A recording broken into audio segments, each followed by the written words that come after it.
Hi, my name is Nicole Lasham, and I'm the editor-in-chief of the Rainbow Times, New England's largest LGBTQ newspaper since 2006. Throughout these past 12 years, we've covered issues not only relating directly to the LGBTQ community, but also all of our individual, shared, and collective identities.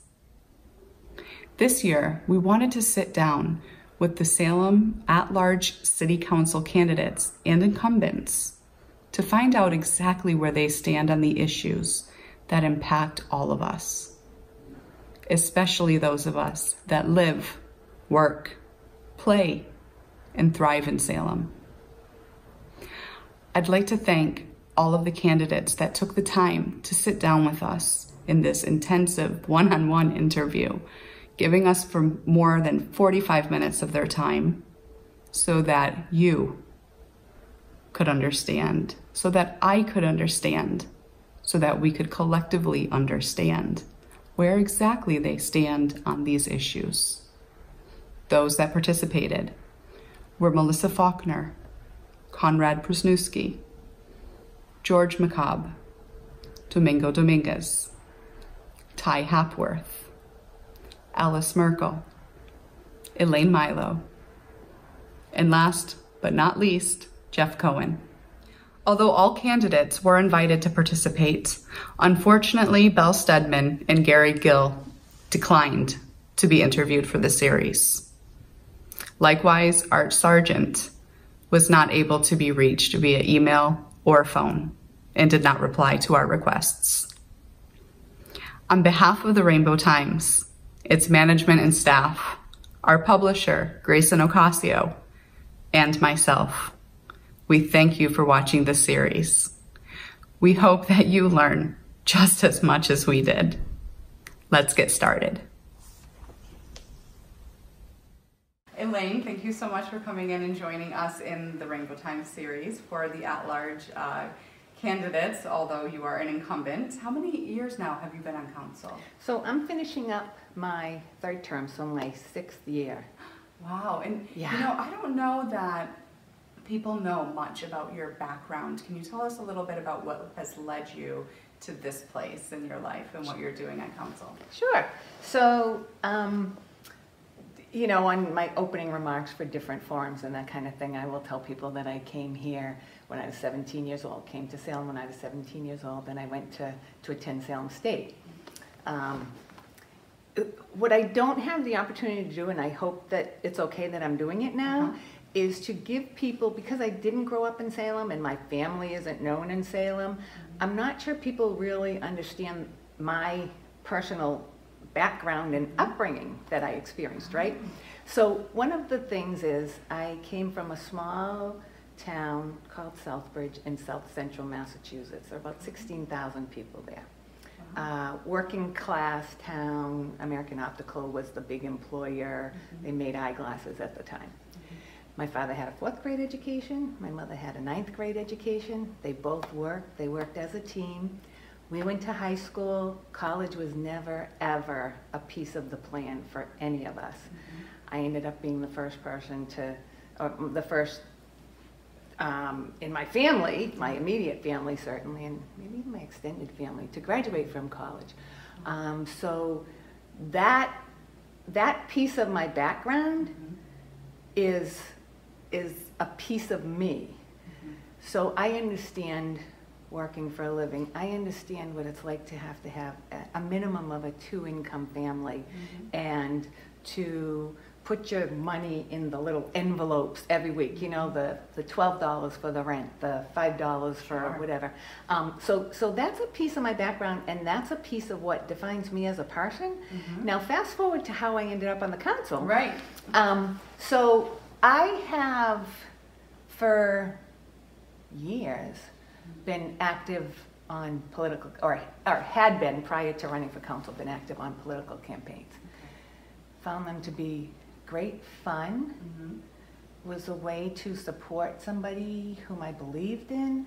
I met the nicest people through politics, although the perception is sometimes a little different, right? But that, in my book, is not true at all.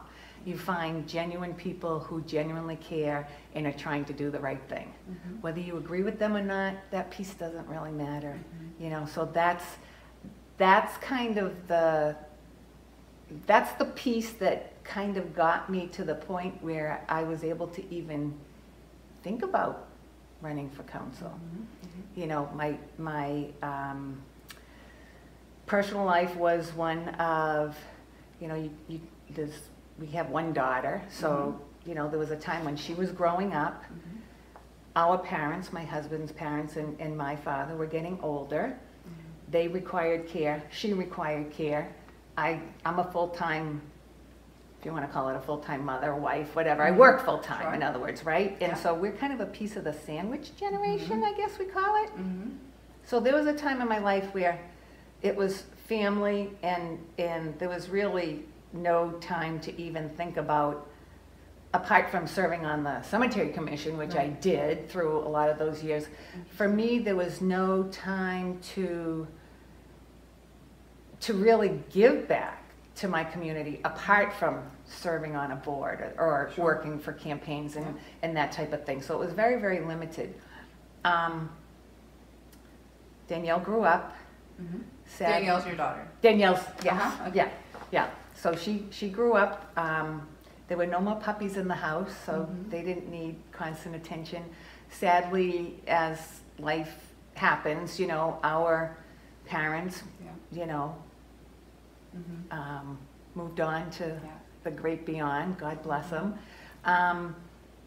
So then I sat back and I said, okay, now what can I do? Because I kind of, to a degree, thought of it as, this might sound a little selfish, but kind of as my time to be able to give back. It's like, okay, what can I do? Well, sure, Do you think that in terms of hardships that you faced when you were growing up, you know, you talked about your parents and their education levels, and you were the first one to go to college. Did those experiences where you experienced struggles from your youth influence the type of counselor you've become today? I like to think so. Let's face it, we all have life experiences from, you know, forever, right? That kind of, I'm not going to say morph us and change us, but sometimes our opinions or, you know, our ways of looking at things might change. But what I like to think is that as a counselor, I've been able to maintain things like, you know, you respect for, you know, human dignity. You treat people the way you want to be treated. You take care of people when you can take care of people. You know, you give not from your bounty, but from, you know, you're like, you go without whatever, the bottle of wine this week so you can give $10 to somebody else, that type of thing. I like to think that those things, and I do believe those things, have stayed with me. Now, what's tough as a counselor is that when you look at your responsibility as, or when I look at my responsibility as a city councilor, a piece of what I'm responsible for is the health of the community. Now, that's, you know, safety, you know, we have public safety, there's economic health, there's mental health, there's all kinds of different areas of health that I feel, you know, I've only got the one vote, but I feel that I'm responsible for. And I'm not going to say that sometimes my roots conflict. I'm not saying they conflict necessarily, but sometimes I have to stop and remember what my responsibility as a city councilor is. And what is your responsibility as a city councilor? So, well, again, I'm going to go back to the health of the community in terms of trying to do what we can do to work with the administration, to work with the residents, to work with each other, to I guess implement maybe is the word, our vision for Salem. Now for me, I think what's happened in Salem is that I used to work for MWRA, Mass Water Resources Authority, and I worked there at a time when it was a few years after the Clean Water Act, and they, you know, they charged Massachusetts with complying with it, and we finally had to do something about it. So that was how Mass Water was created. I was there at a time of great building and, you know, creating and that type of thing, right? So I left around in the year 2000. Well, there was a shift from all this building to then maintaining and figuring out how you go forward, but obviously not at the pace that you were going forward at between, say, 1985 and in the year 2000. And I think to a degree, that's kind of where Salem is at right now. One of the candidates, I think, alluded to it, or actually talked about it at the forum the other night, and there was a mention about managing what we have. And if we do need to manage what we have, but a piece of managing it is really trying to figure out what we have and figuring out what the goals are, who are the people that that need to, or what are the needs that have, you know, that have to be addressed immediately to keep us viable, to keep us healthy, and looking at the long term. And you know, there's been a lot of, we've got a, I know one of the things we're going to talk about is housing, right? Absolutely, yes. So maybe this is a nice little segue into it. Yeah. Quick question before we even go there. Yeah. So development, you were talking about maintaining, you know, what we have. Yeah. And your past, you know, in terms of development when you were at Mass Water. Mass Water. Yeah. Thank you. And so I'm wondering, where do you stand on development right now in terms of, do you think that we need to slow down the development that we're doing in the city, or do you think that we need to proceed forward with more development? So development is an interesting term, right?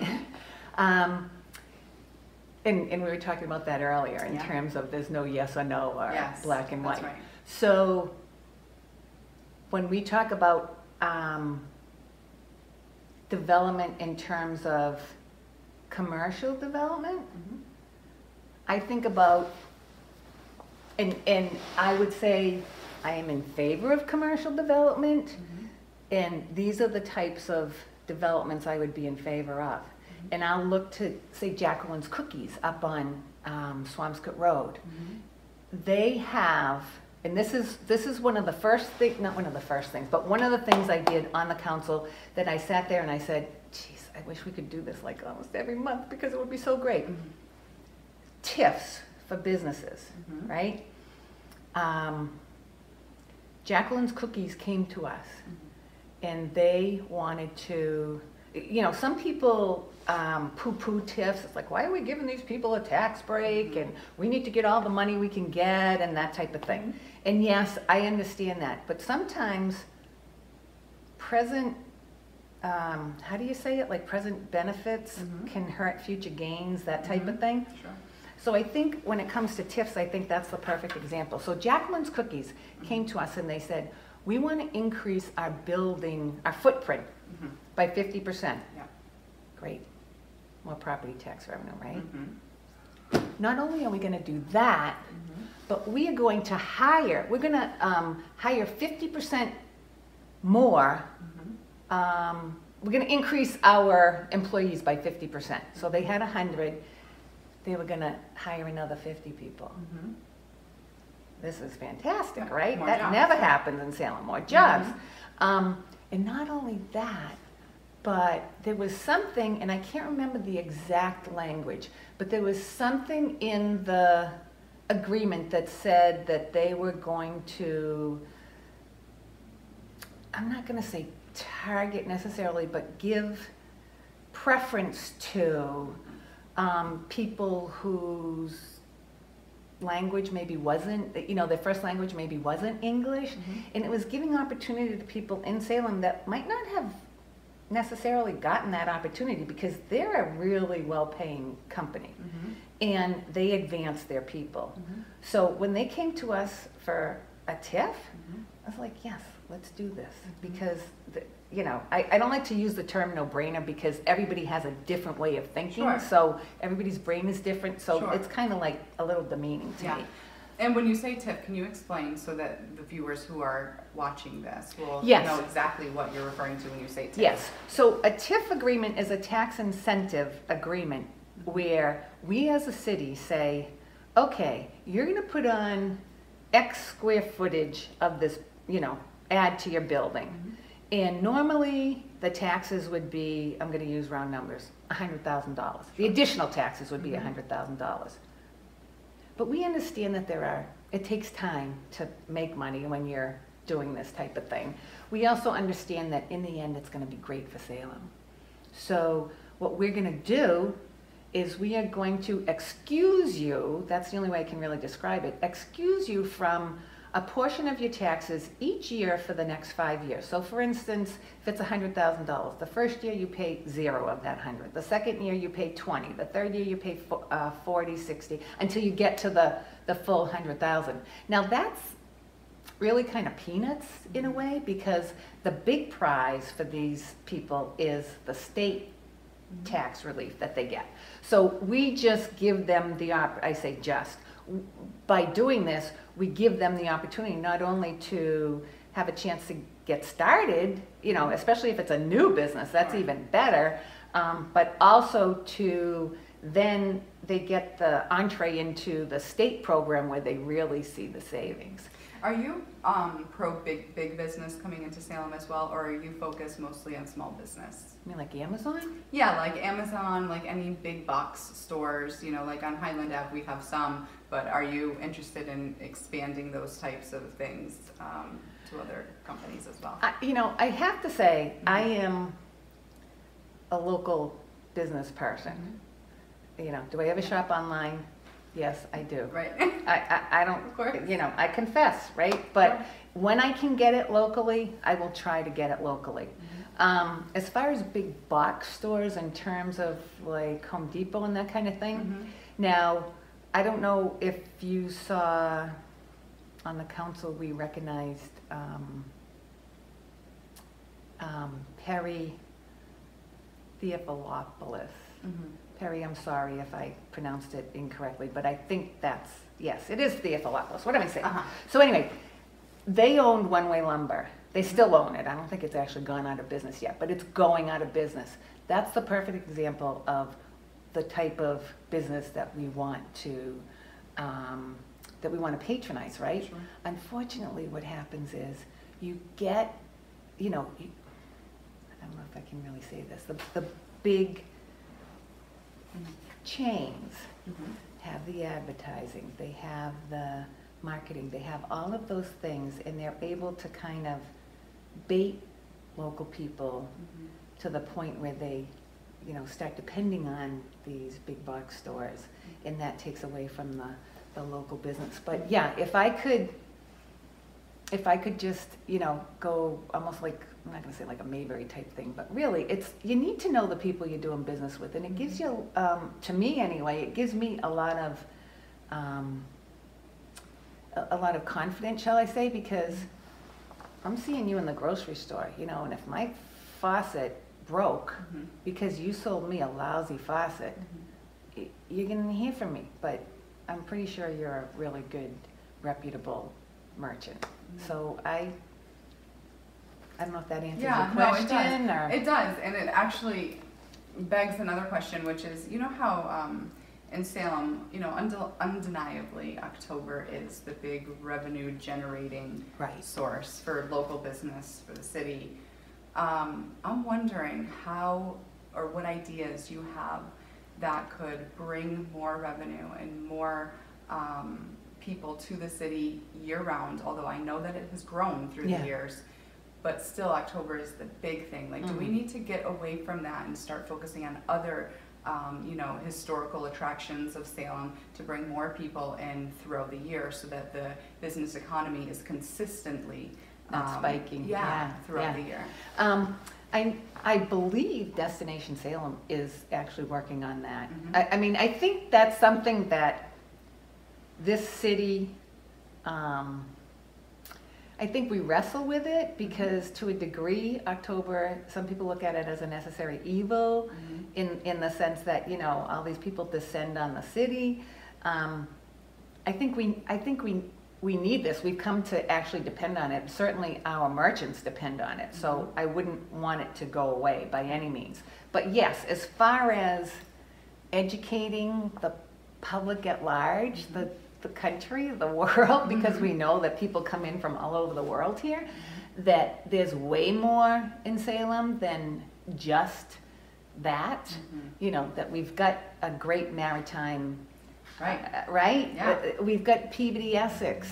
We have, you know, I had a couple guests come in July, and I was working, so I was trying to make a list of what they should do and where they should go. And I started like ticking off things, you know, and not necessarily just the, you know, the October type attractions. Sure.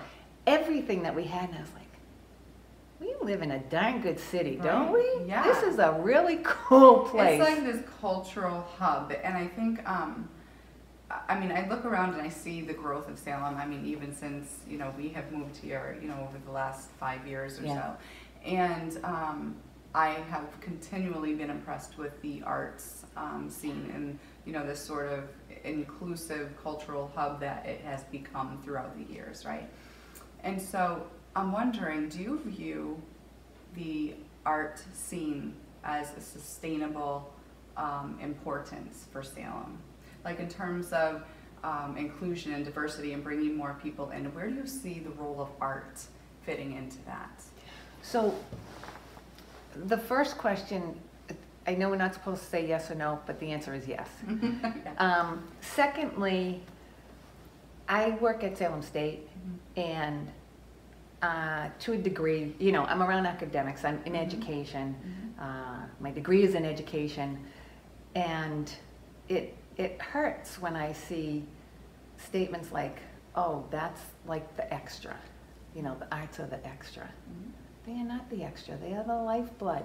I mean, think about it. Think about everything that comes from, and all the benefits of being able to play an instrument, of being able to, you know, act a part, or even just, you know, memorize lines, whatever, paint, whatever it might be. It all amazes me, mainly because I don't have any of those talents, but it's part of our humanity. So, do I think we need to sustain it? Yeah, I do. And I think a piece of that is probably going to this, because we can only do so much as a local community, right? We only have so much discretionary money, and it ain't much when you come right down to it, after everything's paid, you know, the insurance, the employees, et cetera, et cetera. We have very, very little discretionary money.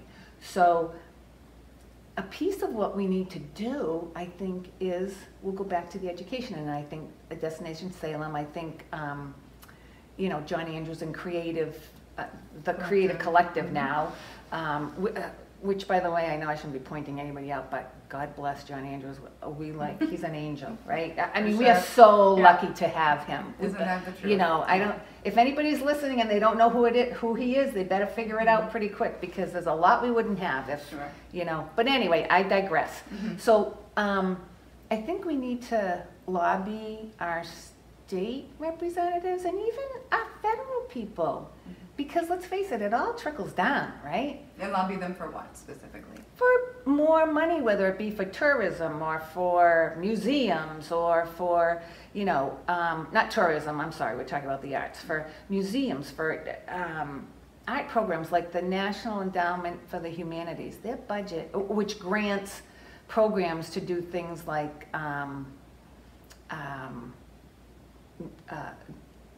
placemaking and that type of thing, which is very community oriented, and it's around the humanities and the arts and that kind of thing.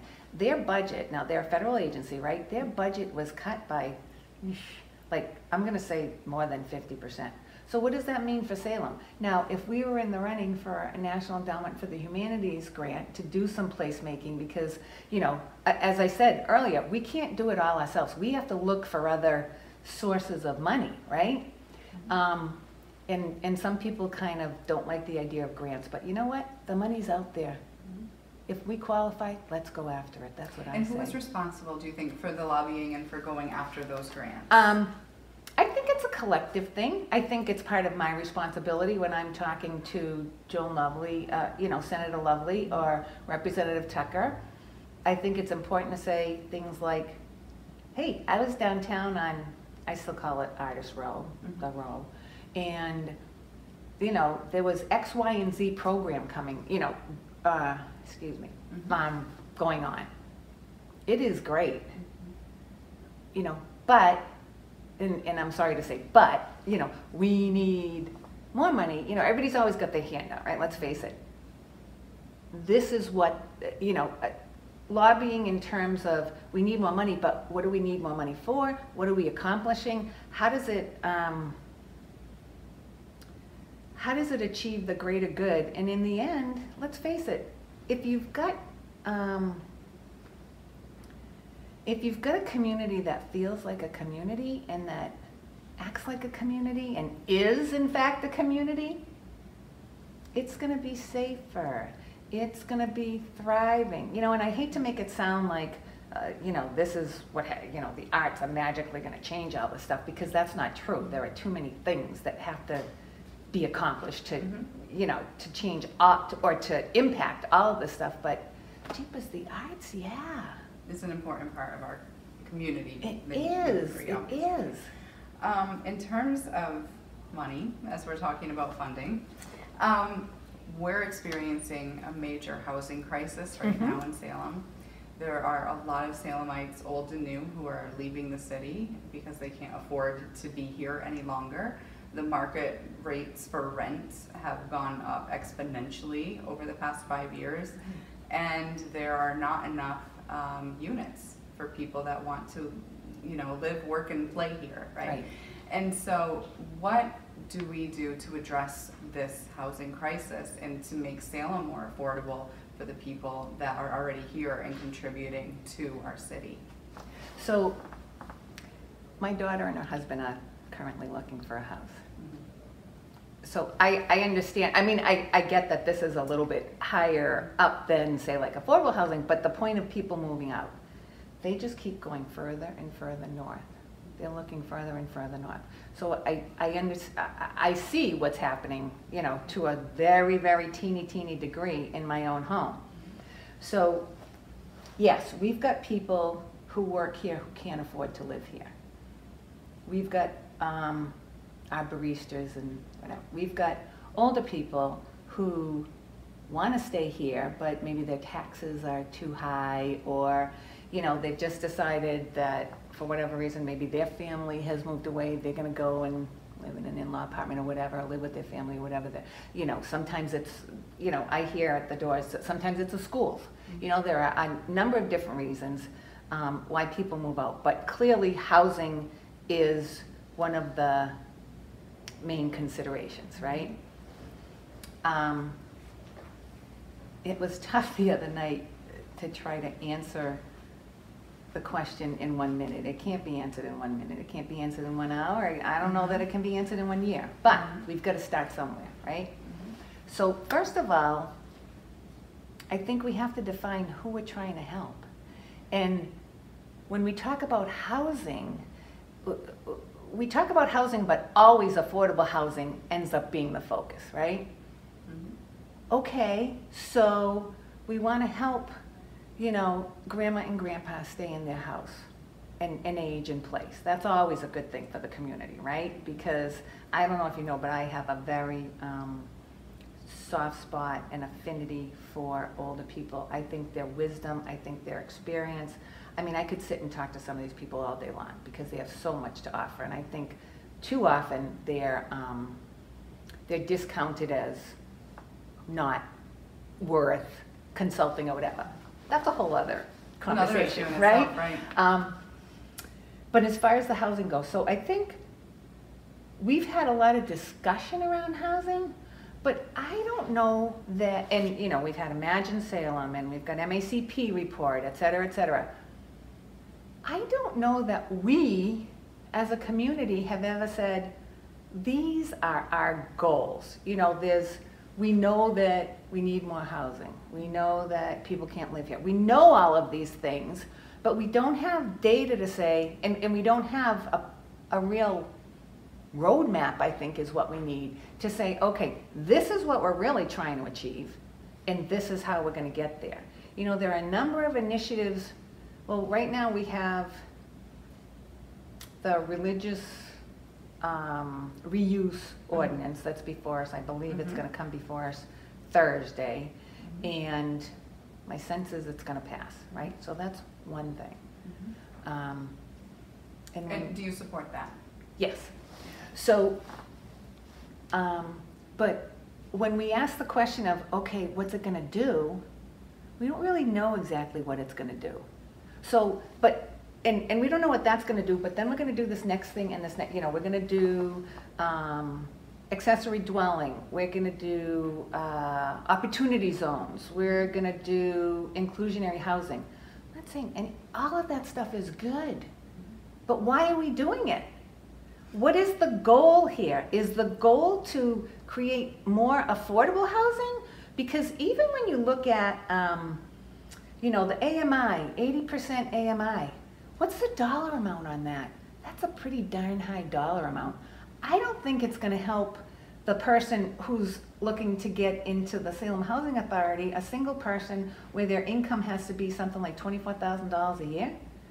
It's just like apples and oranges to me, and sometimes I feel like I know where I want to go. Where do you want to go? I want to help the older people. I want to help people who are disadvantaged and need a hand up, who need help. You know, it might be somebody like a single mother who has, you know, who is looking to go to nursing school, right?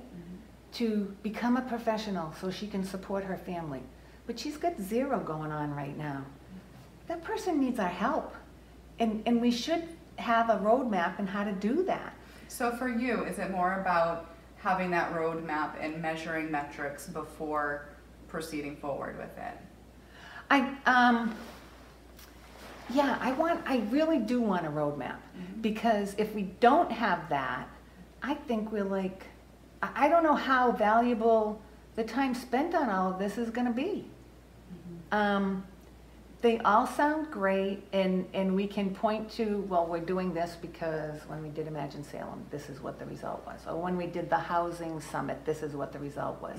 And I get all of that, and those are all really great things. But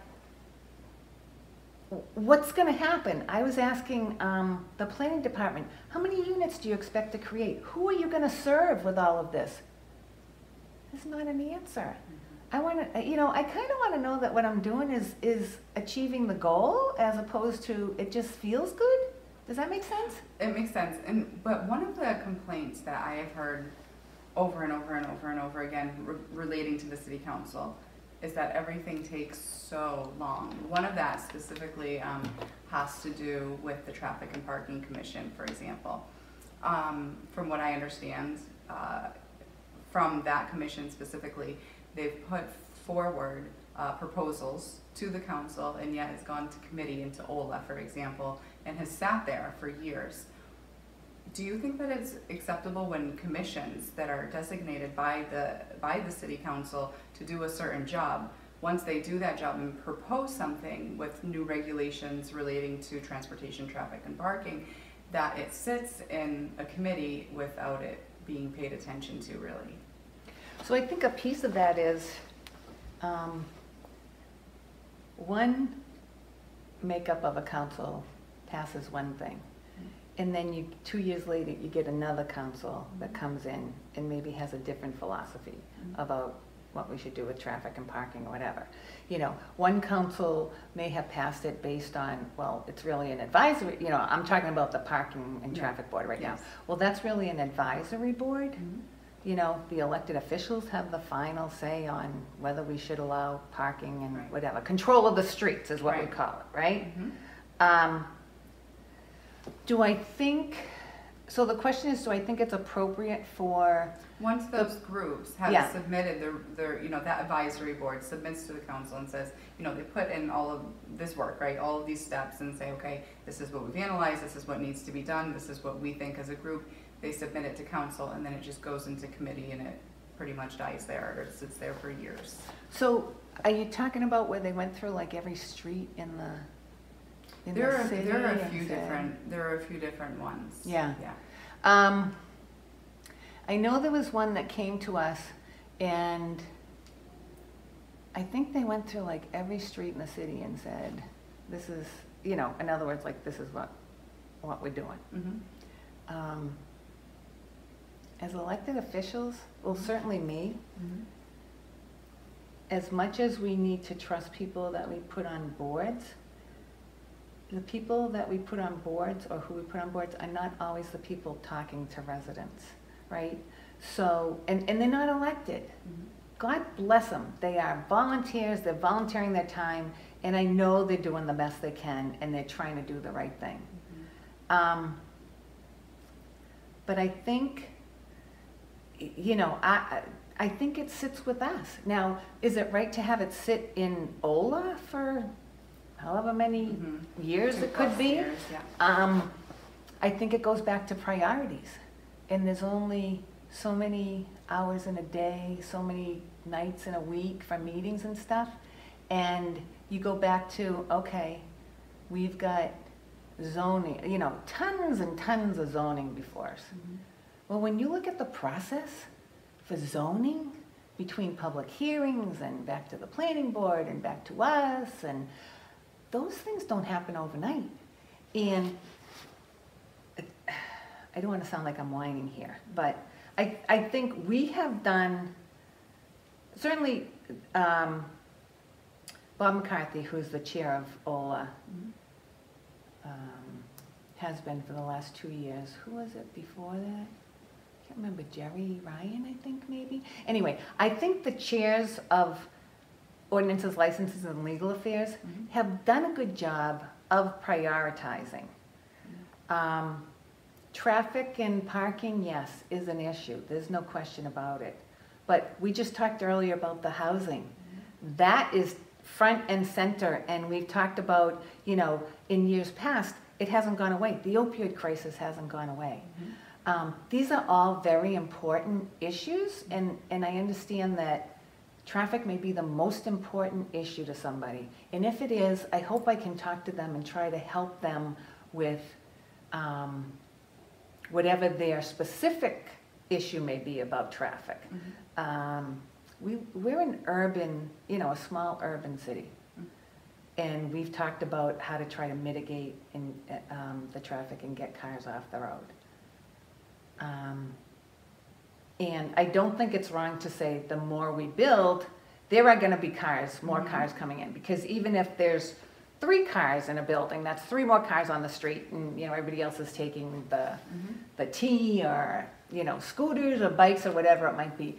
I don't think it's realistic to say that the more units, you know, housing units we build, there's not going to be more cars on the road. Now, the other thing we have to consider when it comes to traffic, and I really think this needs to be a regional approach. So yes, our traffic and parking, you know, they deal with the Salem roads, etc. But as I said the other night, we've got, you know, how do Marblehead people get to, you know, the mall? How do Swampscott people get to the mall? I'm pretty sure they come through Salem, or for the most part they come through Salem. Or wherever they work. They're probably driving through Salem either in the morning or at night. So not only do we have our own traffic, but we have like everybody else's traffic. So that's why I say I think it needs to be some kind of a regional approach, and there has to be some kind of education. And I don't know the answer. I don't know what the answer is, but I think we need to talk to people in Marblehead. We need to talk to people in Swampscott. We need to look at traffic patterns that are of traffic that comes in from the outside, and not just within Salem, because we're not an island. And the other thing is, we're up against water, right? So we don't even have 360 degrees of space to, you know, to work with. I think we do a darn good job based on what we have. We're at 8.1 square miles. No matter where we build, no matter what we do, we're in somebody's backyard. And that's not easy to negotiate. No, I'm sure it's not. I'm sure it's not easy. I am wondering, however, you mentioned about how the commission, the Traffic and Parking Commission, for example, how they're a group of volunteers who submit you know, recommendations to the council, but that the responsibility ultimately lies with the council. Right. But if their proposals are going into committee and sitting for 2 years and the responsibility ultimately lies with the council, aren't all these volunteers just wasting their time then if nothing is going to be enacted based on their recommendations? Well, I think some stuff that comes to us gets acted on. As a matter of fact, I know it does. But things like that, you know, I keep thinking about the thing, I think I know what you're talking about, is that big package that went into committee, that where they went through, and I know they did yeoman's work on it, going through the roads and the streets and saying, okay, this should be one way, that should be one way. That takes a lot of time as an elected official to look at each one of those things and go, okay, I know I've talked to this person on this street and they want it one way for a reason. Like, what was it? Can't think of the street, but the street that Salem Pizza is on. Oh my God, what's the Yeah, name of like that. Gesna wanted that to be one way for the longest time, and we finally made it one way, and it worked really well. But I believe they came to us. We learned about it from going to neighborhood meetings. So I guess what I'm trying to say is, I think as counselors, we're more in touch with individuals. And is it a waste of time for the commission to go through line by line by line? I don't think it's a waste of time. Because I don't think anybody's time is ever wasted, because eventually we're going to go back to that, right? I mean, really, seriously, there are things that that are discussed. You know, I remember things that were discussed 5 years ago that are now just kind of coming to fruition. So, yeah, the wheels of government turn slowly sometimes, no question about it. I would not say that they're wasting their time, because they are providing information and they are providing education. And they're providing a resource, I'll say, to us. If we have questions, we can go to them. So I don't think it's ever a waste of time. I don't know if that helps. Yeah. Do you think that the rules and regulations that are, I'm not sure exactly the name of, I want to say the council rule book, you know, okay, so the rule book, the council rules, that's what they are. Right, exactly. Okay, so do you think that those rules need to be updated? There have been many you know, sort of complaints that have come this way actually for this interview series that you know, in comparison to other Massachusetts towns and cities, that Salem's rule book is way outdated. Do you think that it needs to be updated? So we have rules of the council, and then when that doesn't answer the question, we have Cushing's rule book. Full disclosure, I'm a person who loves rules. Because I think rules provide structure, and I think they help, if they're followed, and if they're relevant, they ensure respect, they ensure professionalism, and they give us a scope within which to work, right? So I think I'm not sure what people are talking about when they're talking about that kind of thing, but they might be talking about things like, well, you stand when you know, address the president or whatever. There are certain rules that were put in place for a reason. And by the way, 4 years ago, I think, I sat on an ad hoc committee where we went through all the council rules. And I'll say, updated them. We looked at everything that was there. What do we do versus what is the rule? Do we change it to do we change the rule to what we do? Or should we be doing something by the rule? Now that sounds very convoluted, right? But it's like, what rules are worth it, what rules are not, and if they're not, then we need to change the rule. We put a lot of work into that, and what was interesting about that committee, is a committee of 3. Who was on the committee? You? Who Yes, else was there? I will tell you who was on the committee. And I called the committee, and I did this and the people that I appointed, I did it on purpose, and I'll tell you why.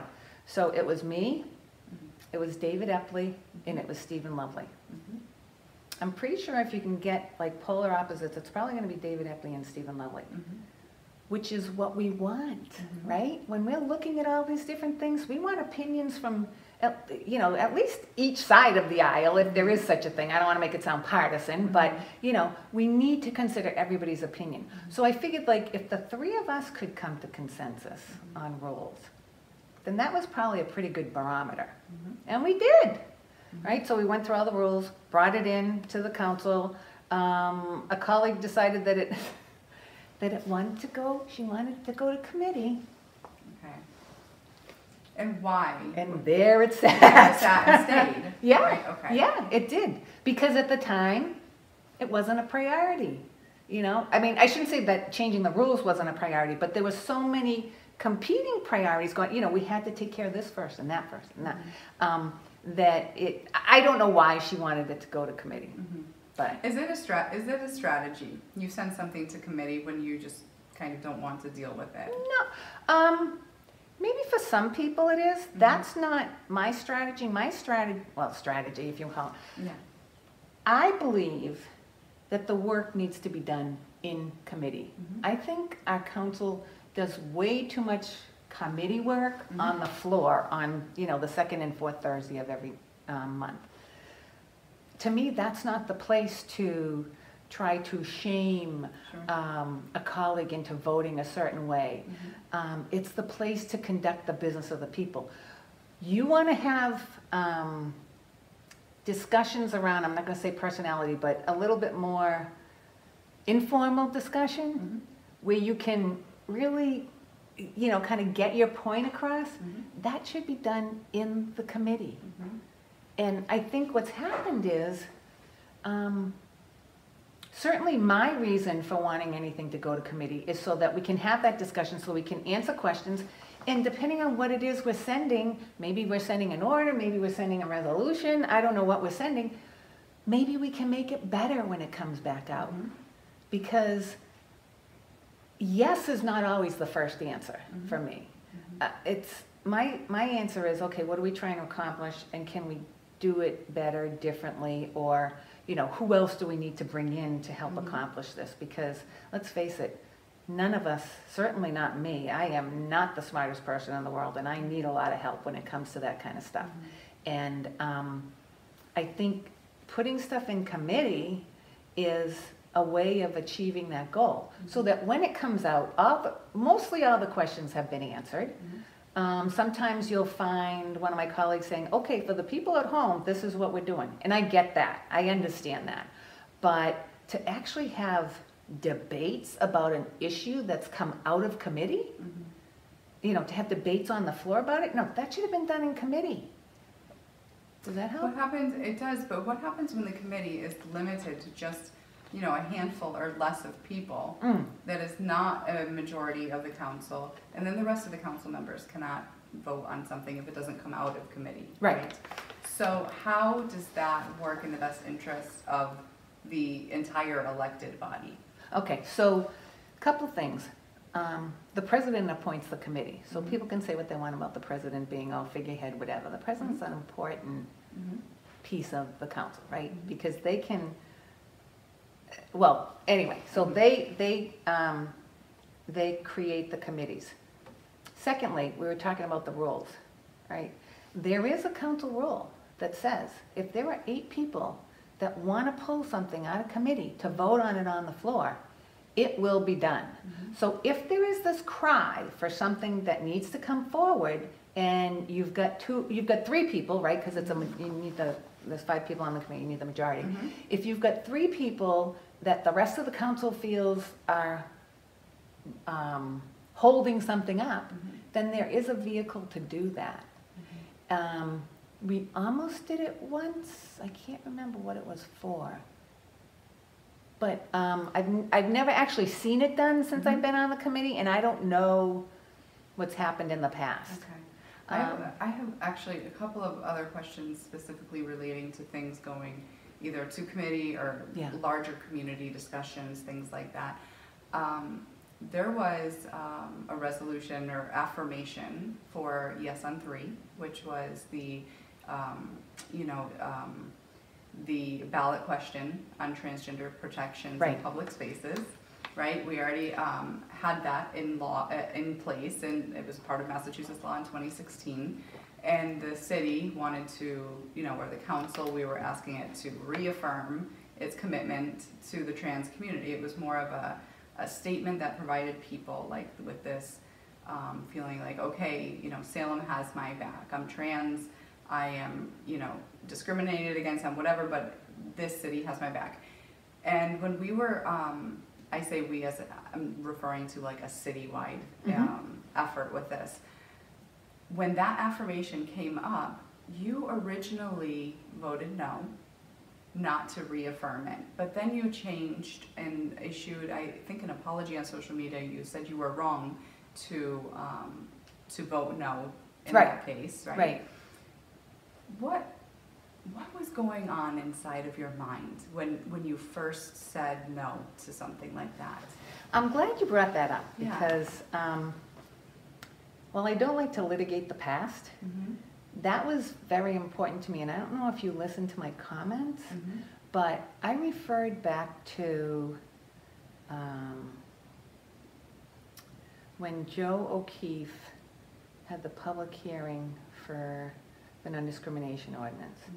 And that was an opportunity to not just like reaffirm to people that we had their back. It was cathartic, I think, for a lot of people, and myself included, because I didn't realize necessarily what I thought it was like like what's the big deal? Non-discrimination, of course.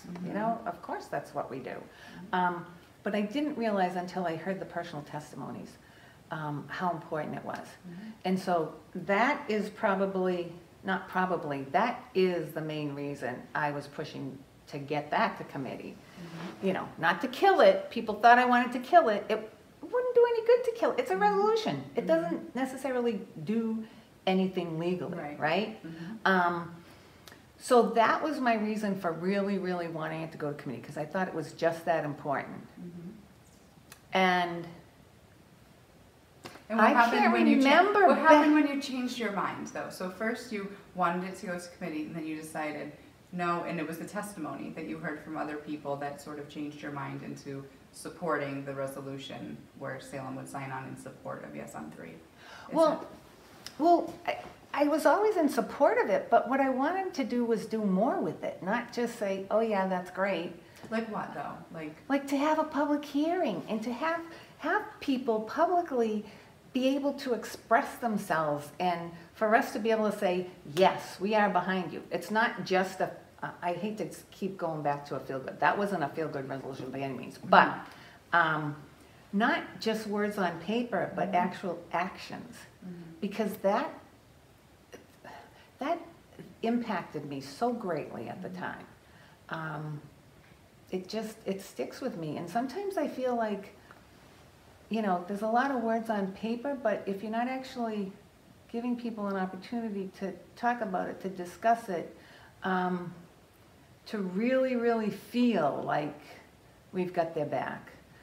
I just think sometimes there's more that we can do. Why did I raise my hand for no?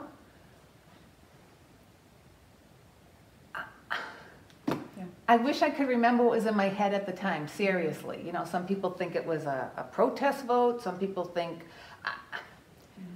I can't go back. I mean, I can go back. And I thought about it, and I thought about it, and I thought about it. And it's like, why did you say no? You should have just gone with the crowd and said yes. But I wanted it to be in committee so badly. It wasn't that I was voting against the resolution. And consequently, or subsequently I should say, I was contacted by a couple people. And we tried a few different times to sit down and have conversations, because I think that's also important.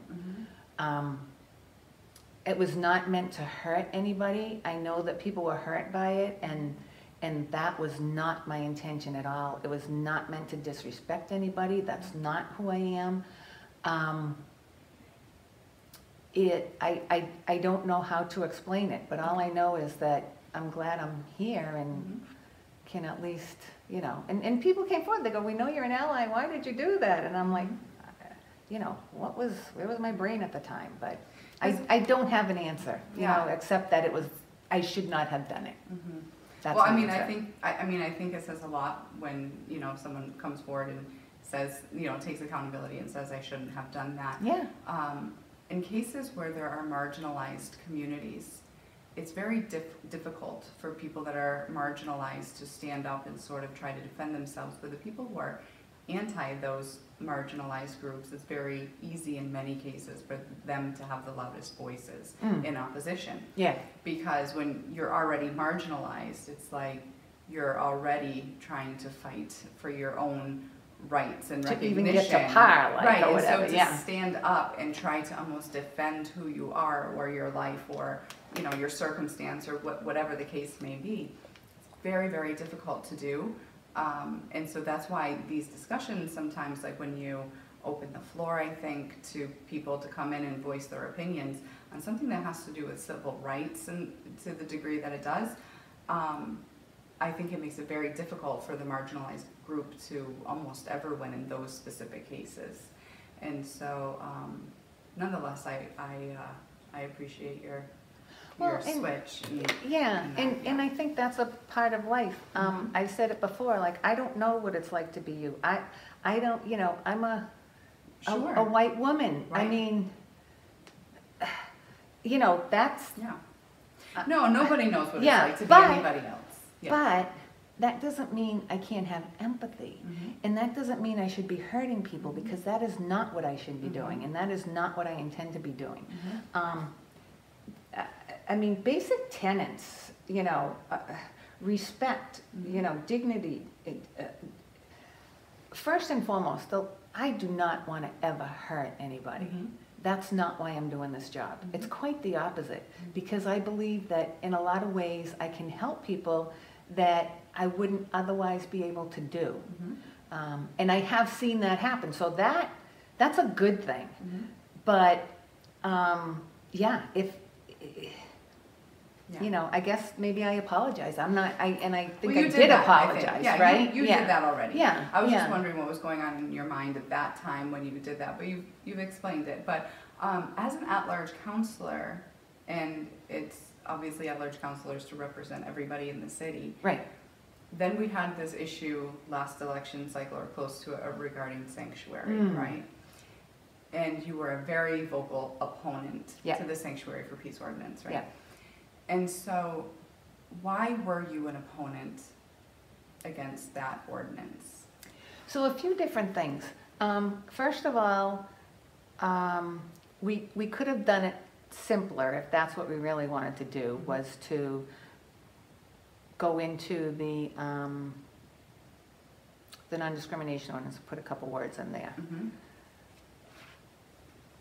Folks who authored the non-discrimination ordinance, I think what happened was, maybe it was well intended, but it did not, for me, it didn't go far enough, or it didn't do, again, I go back to what is the goal, right? Is the goal to make people feel safer? Is this really going to make people feel safer if we just, you know, if we don't change anything that we're doing, and if we can't change anything that we're doing, then maybe we need to do something else to make people feel safer.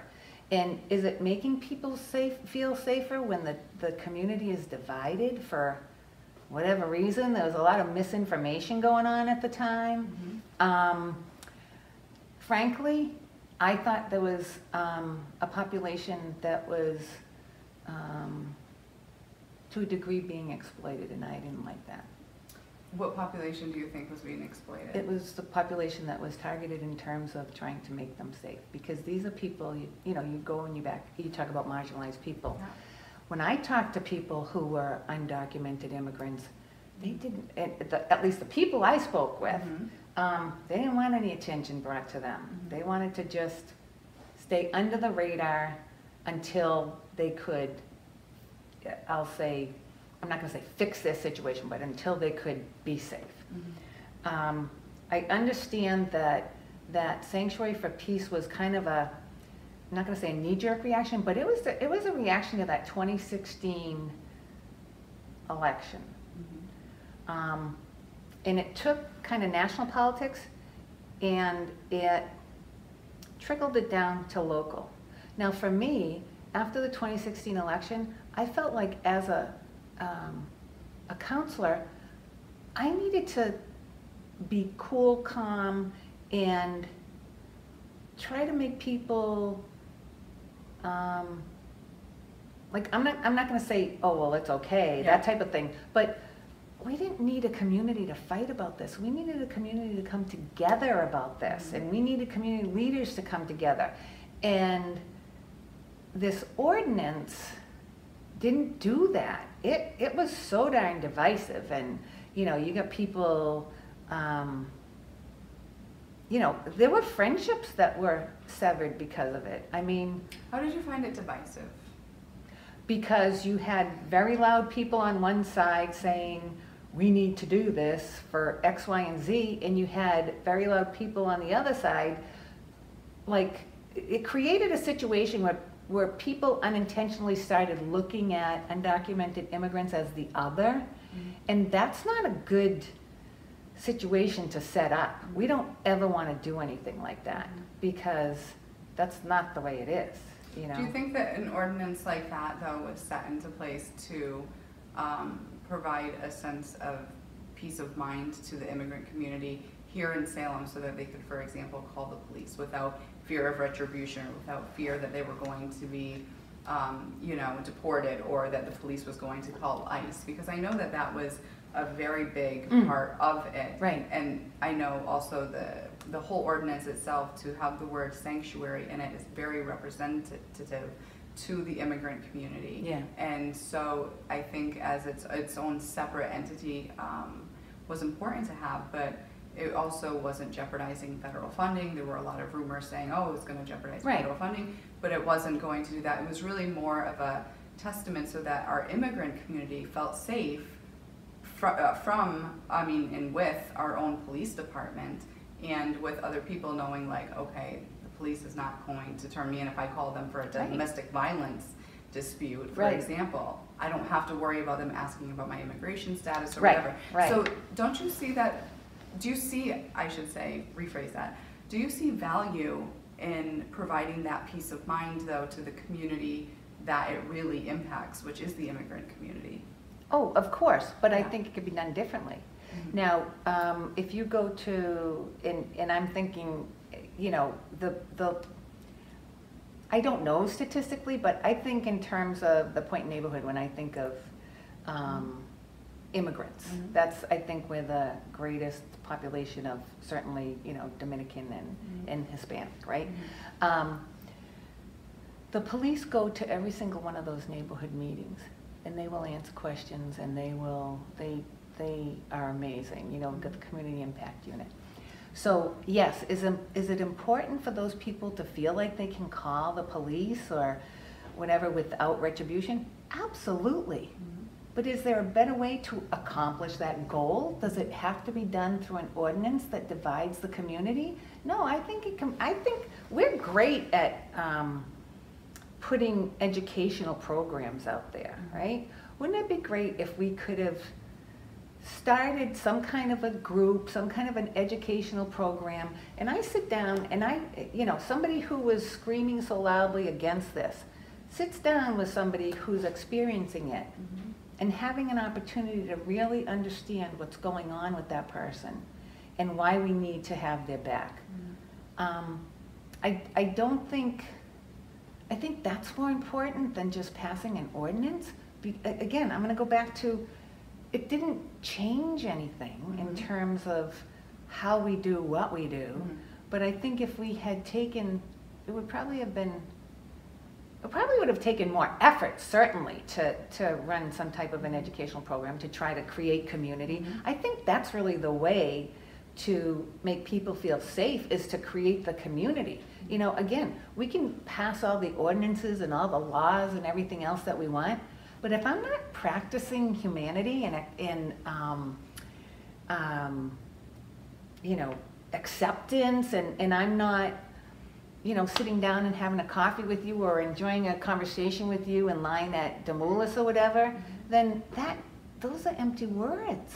We have to practice it. And we don't, like, on the council, that's why I think this is so great, because I would never have this opportunity on the council to do this, right? I think sometimes we get caught up in passing this regulation and that regulation and this resolution and that resolution. Oh, that's all well and good, but what are we doing? So I guess that's kind of where I'm coming from. I don't know if that helps or... Yeah, I guess I go back to the original point when, though, if somebody, for example, if I know that you are not, but let's say for argument's sake, say you're against the LGBT community. I know you're not, but say you were, right? Phew. Right. if let's say you were, and let's say I'm sitting here interviewing you as the editor of the Rainbow Times, and you're coming at me with all the reasons why I would be illegitimate for whatever reasons. In a marginalized position, that causes a humongous, I don't think I've used that word since I was a kid. But anyways, that's okay, we'll go with it. A humongous trauma to the person that's already marginalized, because then all of that sort of vitriol about my life is coming back at me, even though my life isn't affecting you at all in this case, in this hypothetical scenario, right? And so there were actually some immigrants that did sit down with opponents of the Sanctuary for Peace Ordinance, and actually they laid out their story. They told the opponents, you know, what they had gone through, what their families have gone through, and still they left, the immigrant community left very traumatized from that meeting, and the opponents still maintained their position. And so when people are being hurt and traumatized and feeling unsafe by other people in the community, don't you think it's important that we're looking to who is the truly affected party by what we're doing as a city versus the people who are just angry about it?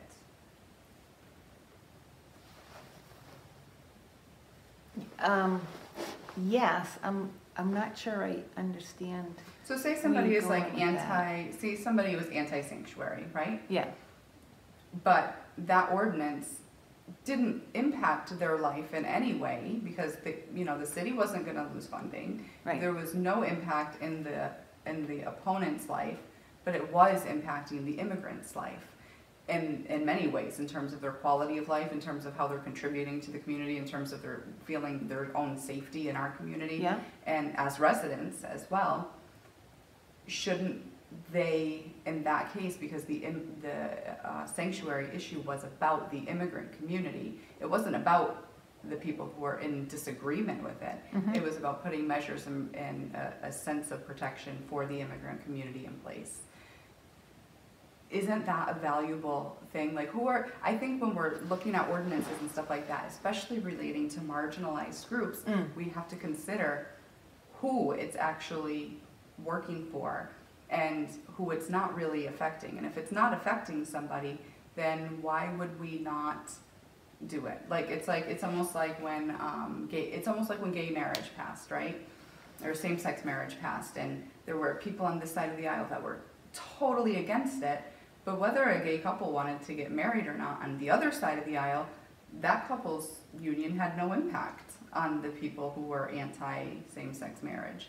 And so I think when we're looking at making people feel safe and protected and the same rights and having the same rights as everyone else, we have to consider who the ordinance or resolution or whatnot is actually for, and what is its actual purpose. And I think with the sanctuary, it was the purpose was to make the immigrant community feel safer in Salem.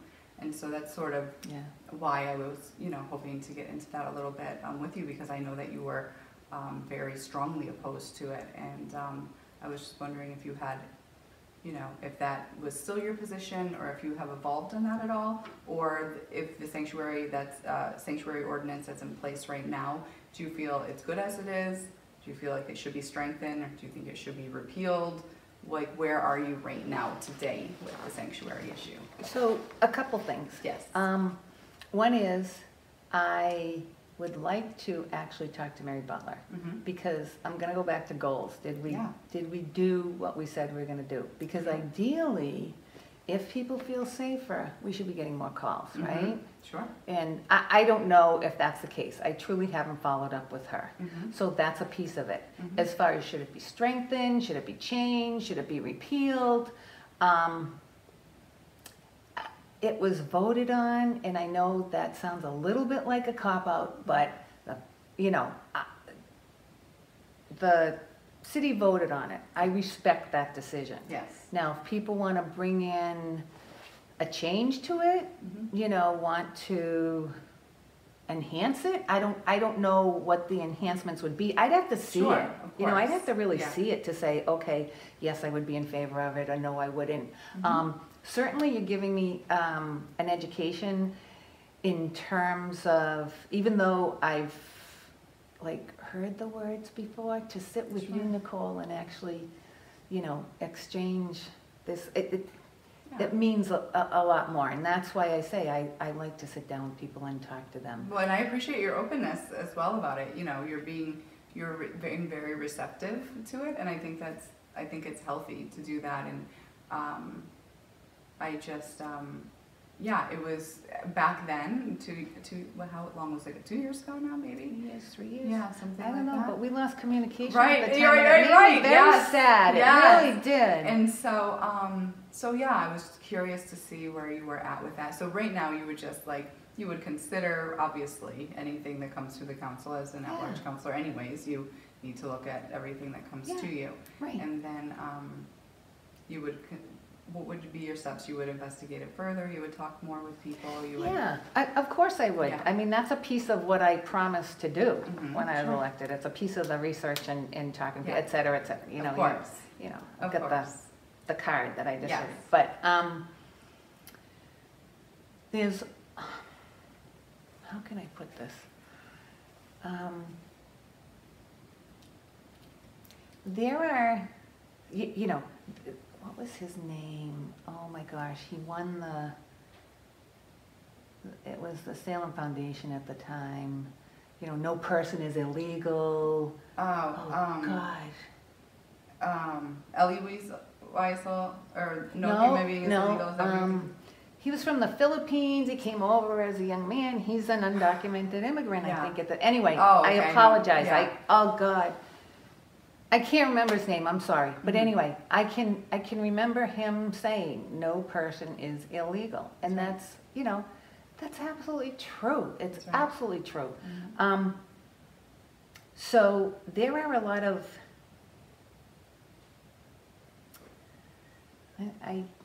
these are tough times. Sure. That's the best way I can describe it. These are tough times. There's a lot of misinformation out there. There are a lot of very, very, very good people that are fired up about things that maybe don't exist, right? I think education is a piece of it. That's what that's what I'm getting here today, certainly. And now I forgot what the question was. No, I don't think you were going to give an example from the Filipino. Oh no, I was saying like, he was saying like no person is illegal. Right. And I think that's kind of like the foundation where you work from. And then you talk about things like, all right, everybody deserves, you know, I could probably get in trouble for this, but I just cannot imagine looking at a 3-year-old kid with a life-threatening injury and saying, sorry, too bad, so sad, go back to your country. Right. And it's happening right now. And so one of my quotes, I guess, that I really like, and it's Vice President Hubert Humphrey. And again, this is, you know, I say this as a person, but there's also kind of an overlaid context in which I have to act it when I'm on the council, because sometimes those agendas are competing. I'm not going to lie to you. Sometimes I feel, you know, if I was legislating with my heart and just for me, I would vote one way. But for the residents of Salem and the health of the community, I have to vote differently. In the same way that I think ward councilors sometimes vote against what they truly feel because it's good for their ward. But anyway. Okay. So, but Vice President Hubert Humphrey, and I'm going to paraphrase it, but he said something to the effect of the moral test of a society is how you treat the people who are in the dawn of their life, the kids. Sure. You know, the sunset, the older people, and everybody in between who doesn't have a voice. And certainly back in the 60s and 70s, we didn't talk about marginalized communities, but certainly marginalized communities would be in that. They talk about the disabled, and they talk about, so, I mean, that's the way I think we need to, that's the basis we have to have. And yes, sometimes it costs us more. And we all individually have to decide if it's worth it. But I think as a society, if we can't help those who can't help themselves, then we're going the wrong way. I mean, that's a pretty philosophical thing, but I think it's generally how I try to live my life.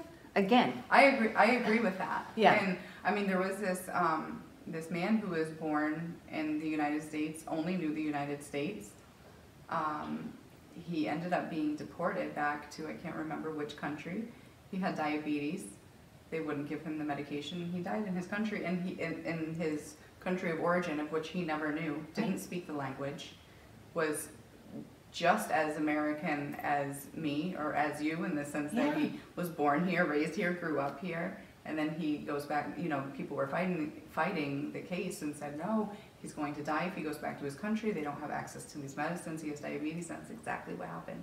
Was that the ACLU? Was it Mass ACLU that was doing it? Because I saw something like that. Yeah, they had a hand in it, as did other organizations. But so that's what's happening. So people are literally dying by being sent back to countries of origin that they don't even have connection to. Right. And the same thing, like, for example, like the LGBT community.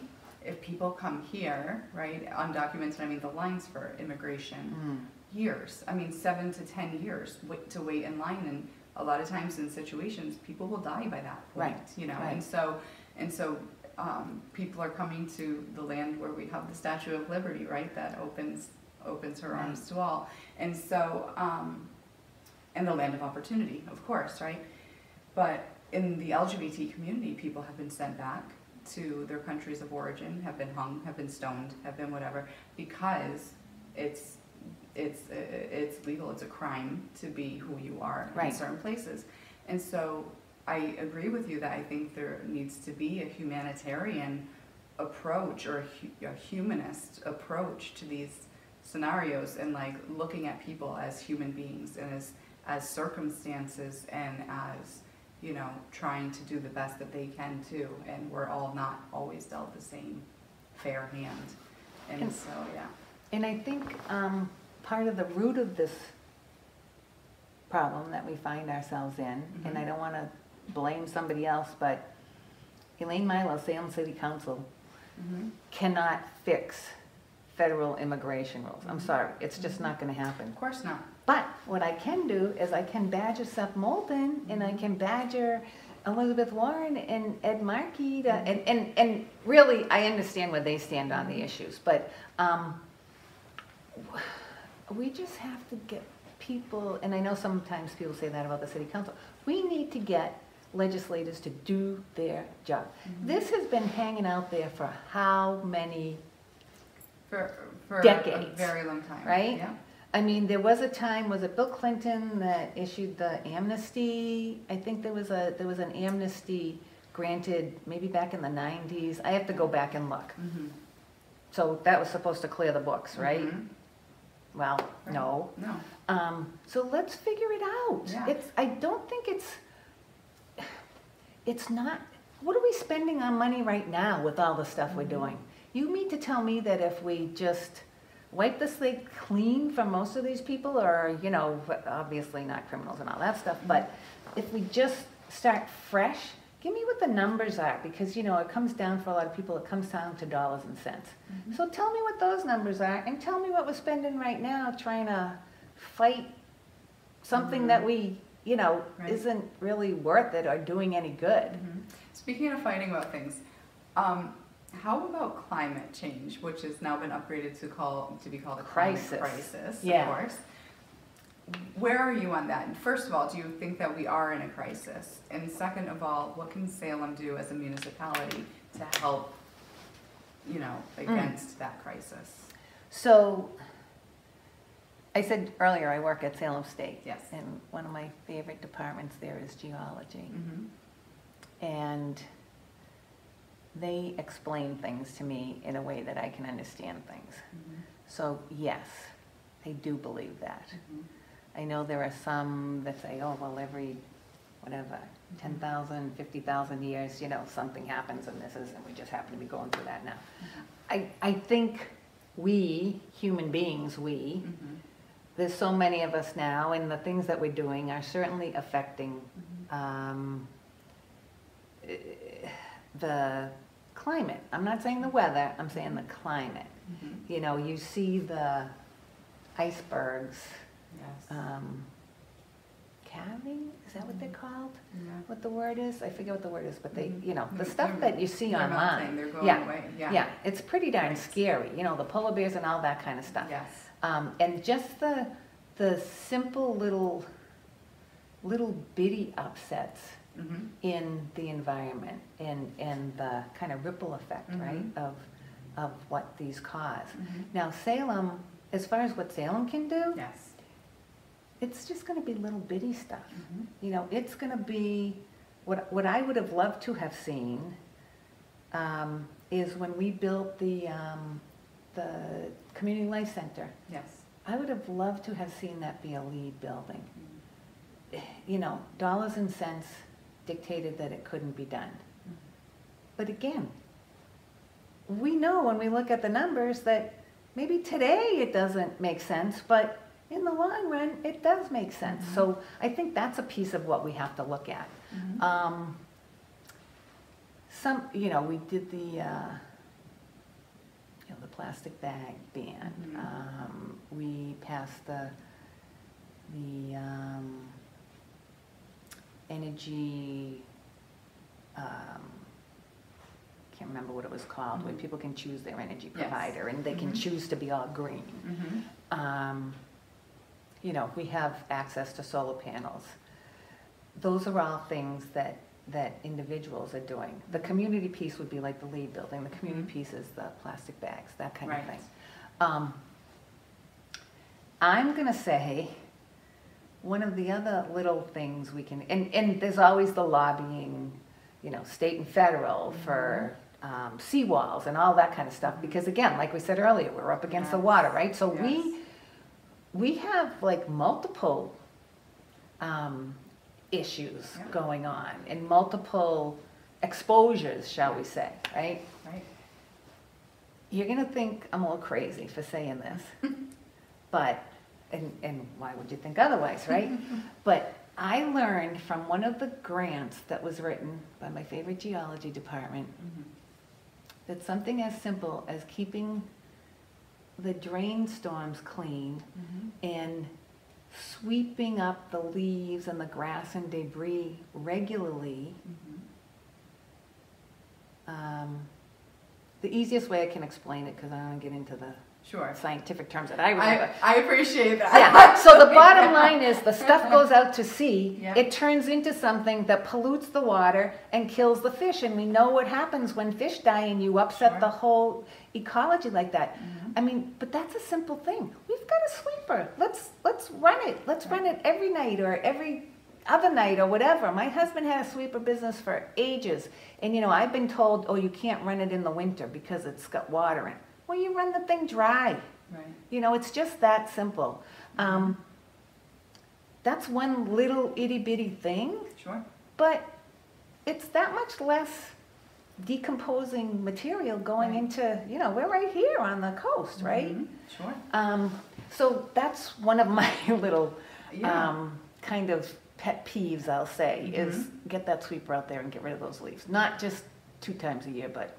Okay, question for you. There was, speaking of cleaning and everything like that, leads me right into a question that one of our... It's like we practiced it. Yes, it's so funny. It's a question by a man by the name of Felipe that lives in Salem. And his question was, there's a clear disparity in the cleanliness and street maintenance of Salem neighborhoods, with poorer areas being less cleaned and less maintained than wealthier ones. What policies and strategies would you pursue to fix this problem? So I believe, and I would probably have to defer to my colleague Bob McCarthy on this, but based on what I've seen and know, one of the most dense neighborhoods, again, in the city is the Point. It's also one of the places with the lowest income. What's happened, what we've tried to do is to, if I'm not mistaken here, collect trash more often.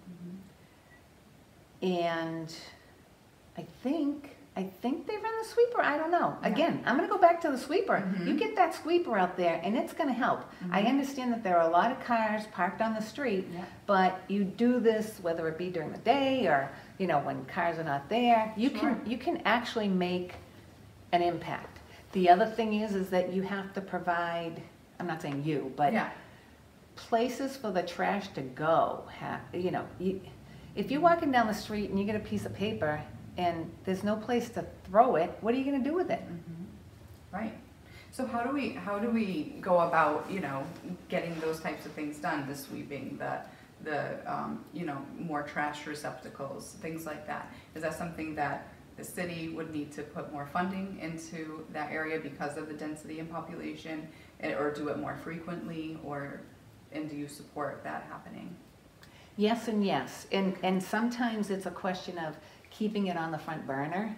And that's why we love our ward counselors, because they are like right there for their people all the time. And now that you've mentioned that, I can actually go back to, because I'm, you know, maybe there are other areas of the city. I'm sure there are, you know, truthfully, downtown needs to be cleaner. Yes, as well. Cleaner. That's right. You know, and you've got that area that feeds right into the downtown. We are so good, but there are so many ways we can be so much better, you know? Do you support then business improvement districts, like in the downtown, for example?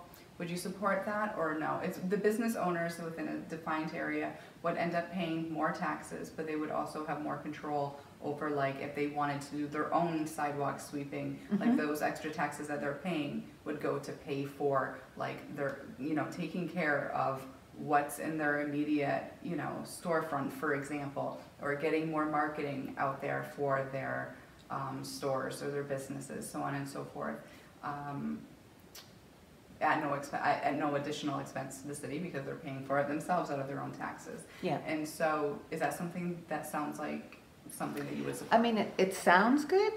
I'd have to see it. Of course. And I'd have to talk to, you know, the businesses themselves, because some businesses do that already, so that would be a boon for them, really, right? That'd be a little extra for them. Others don't do it so well. But yeah, so if we're looking to have the streets clean, but again, I have to go back to, you know, they're municipal, they're our responsibility, ultimately. I get that if you're a business owner, you want your, you know, your storefront to be clean and everything. But there are things like, and yes, I think we have to not necessarily raise more revenue, but maybe shift sometimes our priority for that very little, you know. The vitalization of downtown. Yeah, but we'll shift priorities for that very little discretionary money that we have to spend, because it is, I go back to it's very, very little. So yeah, I mean, it sounds good. Okay, good. Elaine, what is your most important priority as an at-large counselor? The health of the city, and we started out talking about that, and it's all different kinds of health.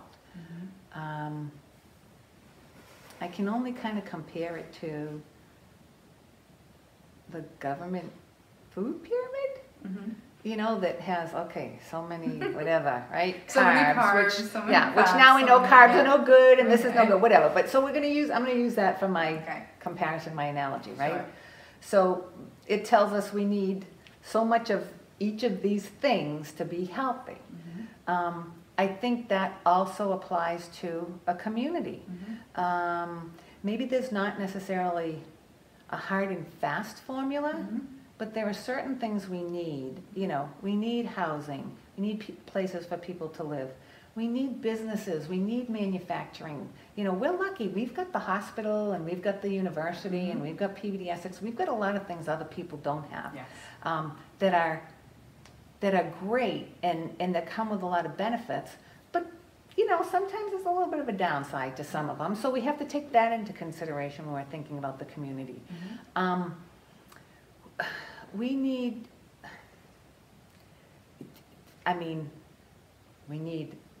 health in terms of physical health, right? So if we have, you know, whether it be school programs or whatever, sometimes I think they do, I don't know, pneumonia shots and that kind of thing. I don't follow the Board of Health probably as well as I would like to. But there are, so the bottom line is the health of the community. And how do we do that, or how do I do it? Well, it's, a piece of it is working with people, whether it be the administration, my colleagues, you folks. Now we've opened this up. Hopefully we'll continue this discussion, right?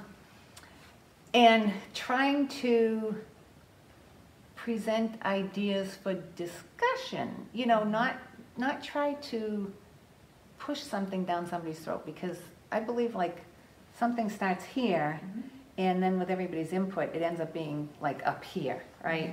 It ends up being way better after we get everybody's input. I will continue to do what I've done, which is do my homework, be thoughtful about the decisions that I make, do the best I can to make them for the best of Salem overall and for the long term of Salem overall, which is not going to necessarily always be, what did Lincoln say, you know, you can please all the people all the time, some of the people. We're not always going to agree. I know that, and we haven't historically always agreed, right? But we have to find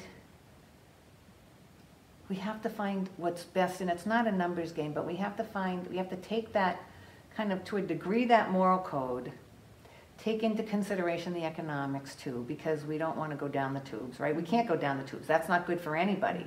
And come up with, solutions for, or at least try to address in maybe the smallest of ways some of the things that the challenges that we face every day. You know, Salem's not what it was 50 years ago. It's not what it was 20 years ago. And some of what we're doing is we're trying to work within the framework of a 50-year-old, say like zoning, for instance, right? Zoning's 50 years old. We're working within the framework of a 50-year-old zoning code of ordinances. All you're doing is this, right? Hey, it's not going to be easy, but let's take another look at it in the context of who do we want to be, and then let's have the zoning reflect who we want to be. And 50 years from now, somebody else can take it and change it all. But I think we have to start thinking up here, you know, is it good for the city? Is it good for the ward? Is it good for the neighborhood? Have a set of criteria by which we make our decisions, and use that criteria to, I mean, you know, again, I would love to be able to take that zoning book and go through it and have it reflect who we are or who we want to be. Stay tuned.